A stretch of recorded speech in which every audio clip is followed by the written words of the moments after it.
Bonjour chers amis, c'est Trudon Kalombo.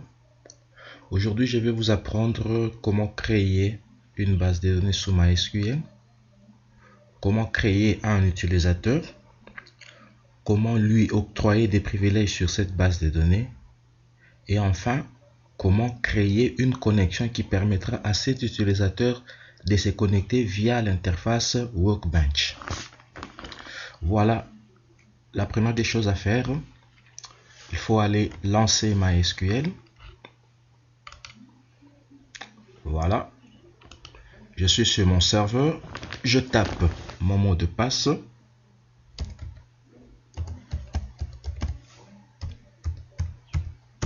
Et je me connecte. À ce niveau, je me suis connecté comme le root. Avec cette connexion, je jouis de tous les privilèges système existants sur MySQL. Alors, qu'est-ce que je peux faire? Je vais d'abord vérifier s'il existe des bases de données. Je tape la commande show databases. Show databases.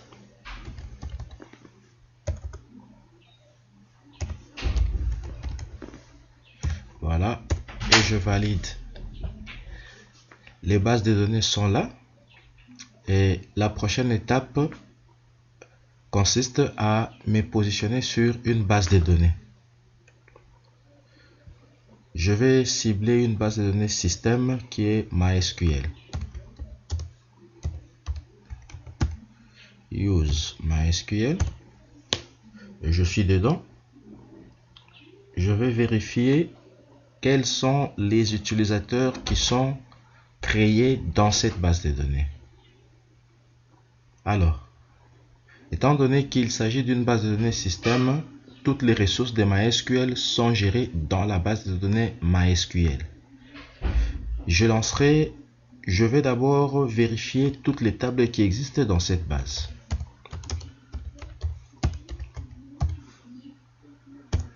Voilà. Et la table qui m'intéresse, c'est la toute dernière table qui est là, la table User. La table User, c'est la table qui gère les utilisateurs. Alors, j'ai la possibilité de vérifier la structure de cette table. Je tape Desk User. Voilà. Ça, ce sont toutes les colonnes ou champs qui composent la table User. Alors, ce sont les trois premières colonnes ici qui m'intéressent. Le host comme nom de domaine, le user comme utilisateur, et puis le password comme le mot de passe.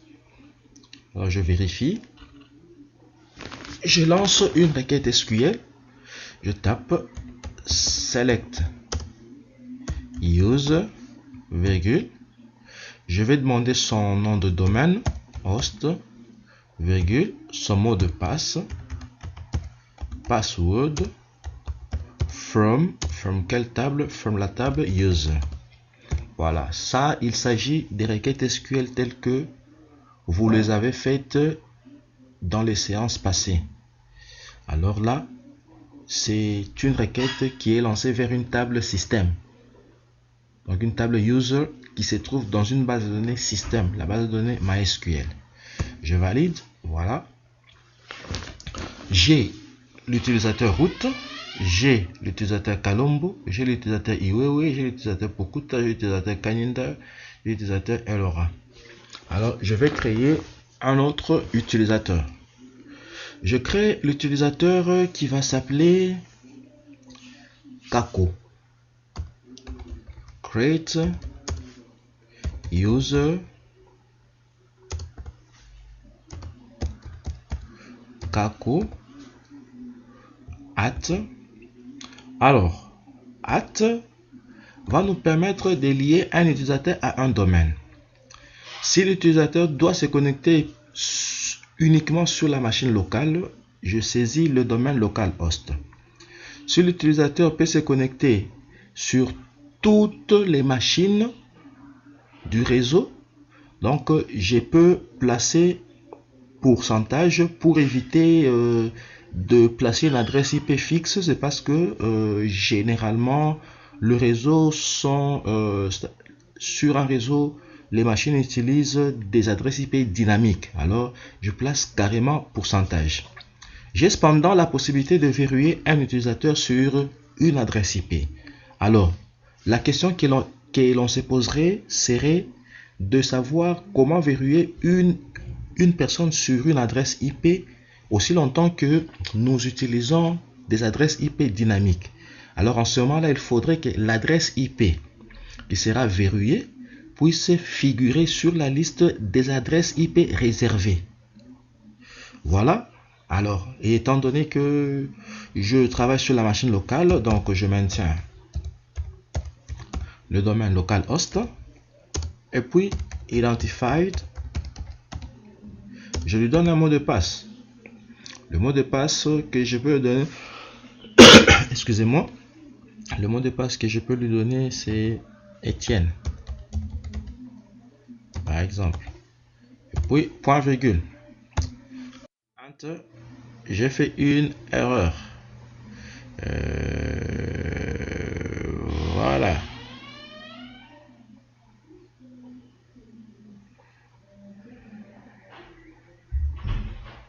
Voilà, je reprends.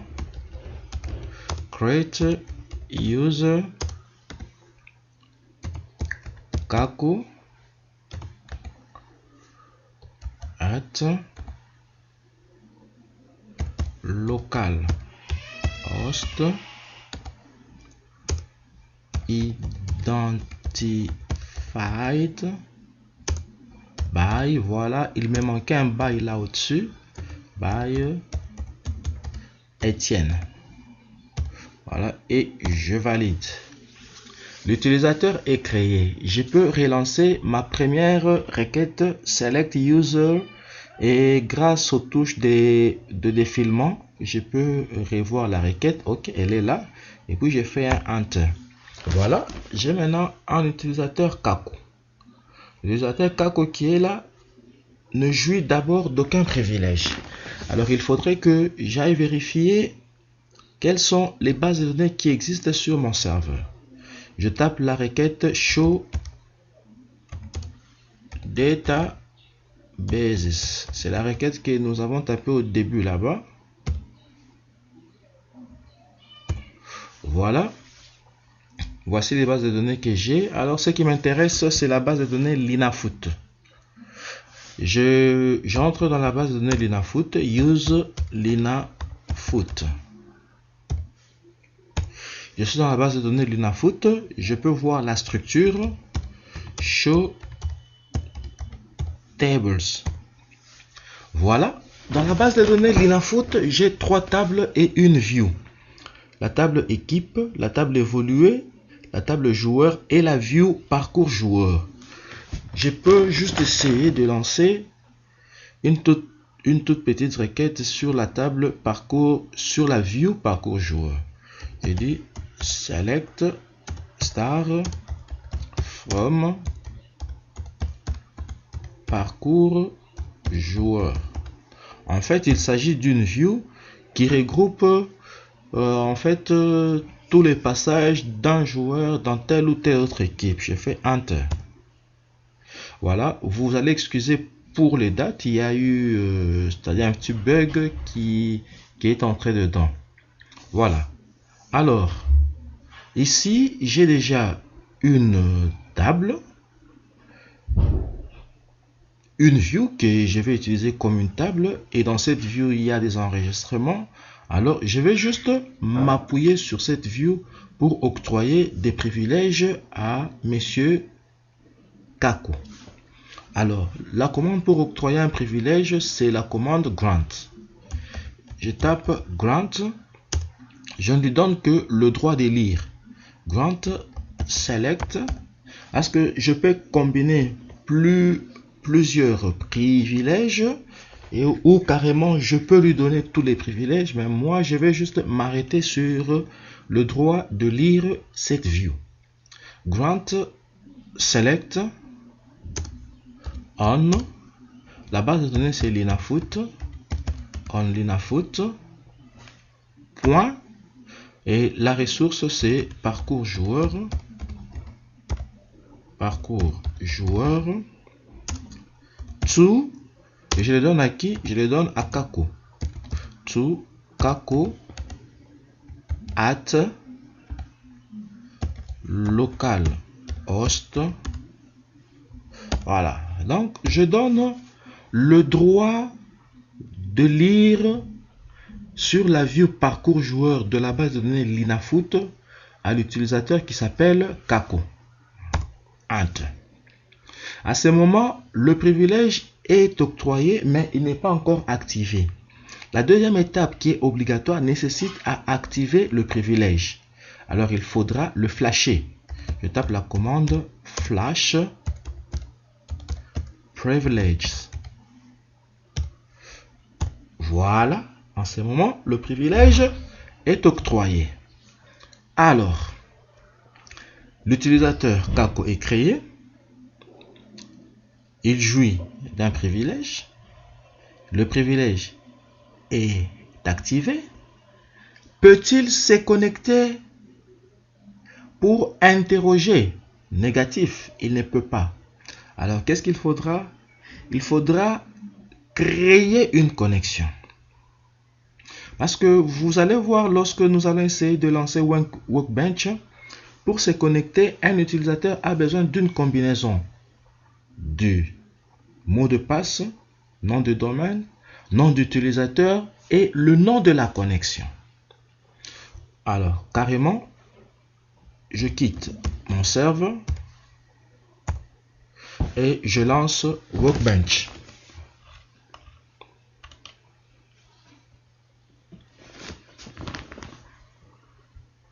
Workbench est en train d'être lancé, qui est un client pour MySQL.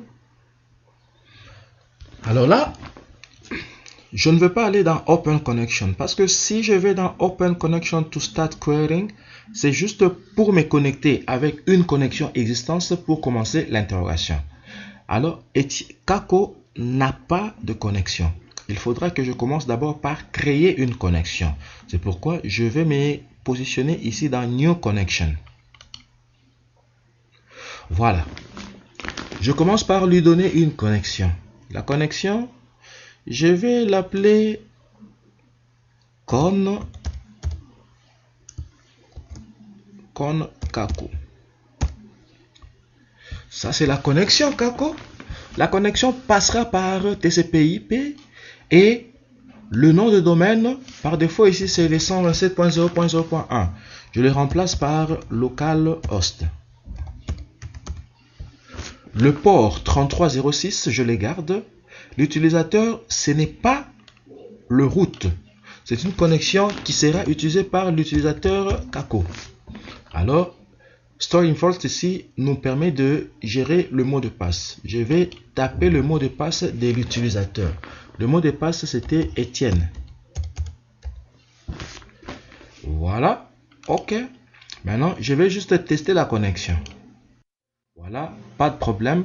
Connected to MySQL at localhost 3306 with user Kako. Donc, la connexion est correcte.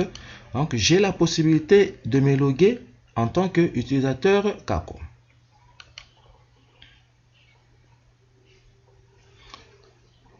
Alors là, je vais maintenant dans Open Connection pour me loguer.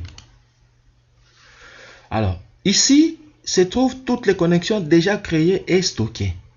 Je vais dérouler, je cherche la connexion de Kako, Con Kako.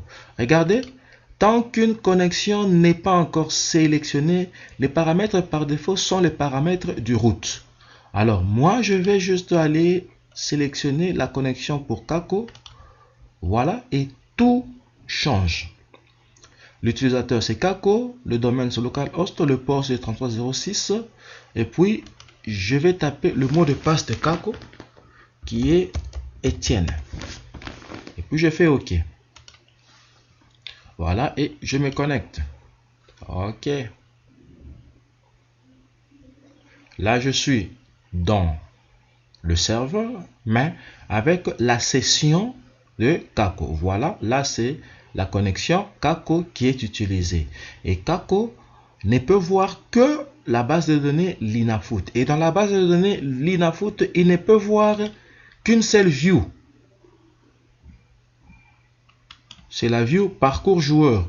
Les tables, il ne le voit même pas. Parce qu'il n'a pas le privilège de voir les tables. Lui, il ne peut voir que la view parcours joueur. Merci. Et en ce moment, Kako peut interroger la view. Select star.